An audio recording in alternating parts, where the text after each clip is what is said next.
Good evening. I'm your host, and welcome to Kenya News Update today.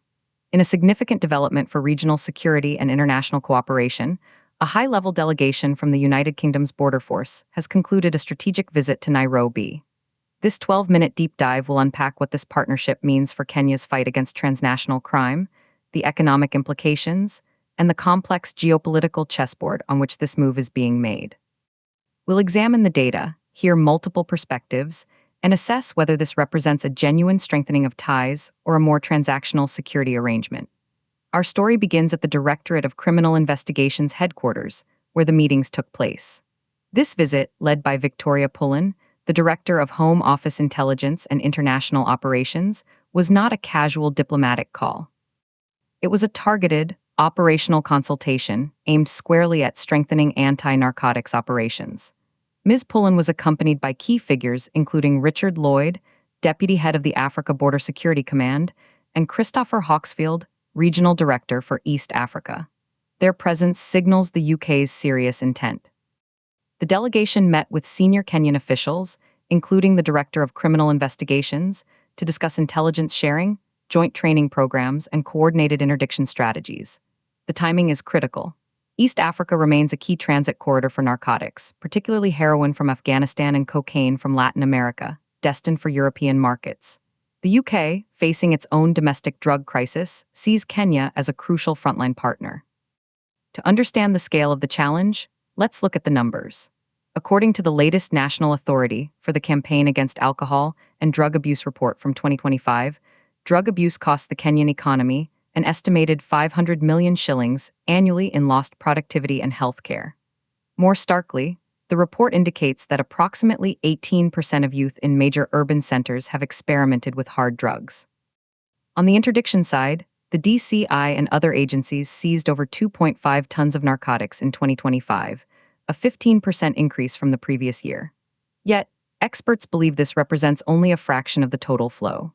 The primary entry points remain the port of Mombasa and Jomo Kenyatta International Airport, where sophisticated smuggling techniques constantly evolve. This is where international partnership becomes not just beneficial, but essential. Let's visualize the interdiction challenge. The DCI's Narcotics Division, though dedicated, operates with significant constraints. Their annual operational budget for 2026 is approximately 1.2 billion shillings. They have 120 personnel directly assigned to narcotics investigations across the entire country. Compare this to the estimated value of the narcotics trade flowing through the region, which some UNODC reports suggest could be as high as 30 billion shillings annually. The mismatch is stark. This is precisely the gap the UK partnership aims to help bridge. The UK border force brings advanced technological capabilities, including next-generation container scanning systems, data analytics for tracking illicit financial flows, and expertise in profiling high-risk shipments. The potential for knowledge transfer is immense. However, this partnership does not exist in a vacuum. It is part of a broader, and sometimes competing, tapestry of international relationships. China has been Kenya's largest bilateral creditor and infrastructure partner for over a decade. Russia has made overtures in the security sector, offering counter-terrorism training and equipment. The United States, through agencies like the DEA and FBI, has long-standing security cooperation with Kenya. So where does the UK fit? Dr. Aisha Mwamba, a geopolitical analyst at the University of Nairobi, offers this perspective. She states the UK is strategically repositioning itself post-Brexit. The global Britain agenda requires deep, tangible partnerships beyond Europe. Kenya, with its stability, regional influence, and shared history, is a natural anchor. This security cooperation is a cornerstone for rebuilding a modern, mutually beneficial relationship. But what does Kenya get? Beyond the immediate tactical support against drug cartels, the benefits are multifaceted. First, enhanced border security directly protects Kenya's own population from the scourge of drugs. Second, it boosts Kenya's credentials as a reliable regional security leader, a role President William Ruto has actively championed. Third, and perhaps most crucially, it strengthens Kenya's hand in ongoing trade negotiations. The UK and Kenya are working to finalize a new economic partnership agreement to replace the interim deal that followed Brexit. Demonstrating alignment on security priorities can create goodwill and leverage in discussions about market access for Kenyan agricultural products, like tea, coffee, and cut flowers. The UK is currently Kenya's second largest export destination in Europe, with trade valued at over 120 billion shillings in 2025. Let's examine the potential economic upside. A successful crackdown on narcotics smuggling has a direct correlation with reducing money laundering, which stabilizes the financial sector. Furthermore, Kenya's reputation as a secure trade and logistics hub is paramount. The port of Mombasa handles cargo for Uganda, Rwanda, South Sudan, and the DRC. If it gains a reputation for being porous to contraband, business could shift to competing ports like Dar es Salaam. The UK's assistance in securing this gateway is therefore an investment in regional economic stability. We can quantify some of these aspirations. The Kenya Vision 2030 blueprint identifies the logistics sector as a key growth pillar, aiming to increase its contribution to GDP from the current 8% to 12% by 2030. Enhanced port security is a non-negotiable prerequisite for hitting that target. Yet, there are critical voices and potential pitfalls. Some civil society groups raise concerns about data privacy and the potential for mission creep. If UK intelligence agencies gain deep access to Kenyan systems and data, what safeguards are in place? Could this cooperation extend into areas of domestic surveillance beyond the agreed-upon anti-narcotics mandate? Michael Otieno, director of the Center for Governance and Transparency, poses a challenging question. He asks, are we trading short-term operational gains for long-term sovereignty concerns? The agreement must be transparent, with clear parliamentary oversight.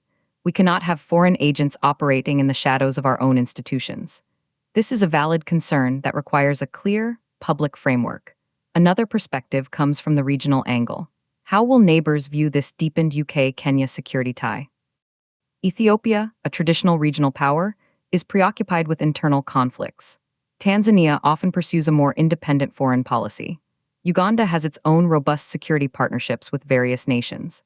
A strengthened Kenya-UK axis could be seen as Nairobi further solidifying its position as the West's primary security partner in East Africa, which might create subtle tensions or competitive dynamics. It's a delicate balance for Kenyan diplomacy. Let's look at the historical context of UK-Kenya relations to understand the foundation. The relationship has evolved dramatically from the colonial era, through the post-independence years of the Cold War, into a modern partnership. Key milestones include the Mutual Defense Pact, signed after independence, UK support during Kenya's structural adjustment periods in the 1980s and 90s, and collaboration in the fight against al-Shabaab over the past 15 years. The current collaboration on narcotics is a new chapter in this long story. It reflects a shift from a relationship historically focused on development aid and military training to one increasingly centered on shared security threats that transcend borders, terrorism, cybercrime, and now, sophisticated narcotics trafficking networks. What about the human element? Behind the statistics of seized drugs and allocated budgets are the officers on the front lines. We spoke to a DCI detective from the Narcotics Division who spoke on condition of anonymity.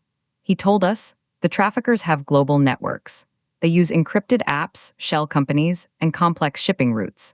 We often feel we are fighting a 21st century war with 20th century tools. Any partnership that brings real-time intelligence, better tech for scanning cargo, and training on following the money trail is not just welcome, it's a game changer for our daily work and our safety. This ground-level view underscores the practical necessity of such cooperation. Financially, the partnership is likely to involve both direct investment and capacity building. While the exact figures from this latest visit are not public, previous UK security support packages have included items like forensic laboratory equipment, surveillance technology, and training scholarships.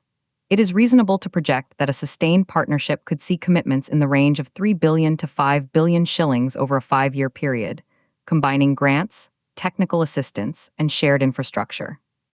This would represent a significant boost to the DCI's capabilities. However, success cannot be measured by inputs alone. We need clear metrics. Key performance indicators for this partnership should include a measurable increase in the tonnage of narcotics intercepted at key entry points, a higher rate of successful prosecutions and asset forfeitures from drug kingpins, and a measurable reduction in the purity and street availability of hard drugs in Kenyan cities. These are tangible outcomes that would demonstrate the partnership's effectiveness to the public. Without them, the collaboration risks being seen as another high-level meeting with little impact on the ground. In the broader context of President William Ruto's foreign policy, this move aligns with his stated doctrine of mutual benefit and respect.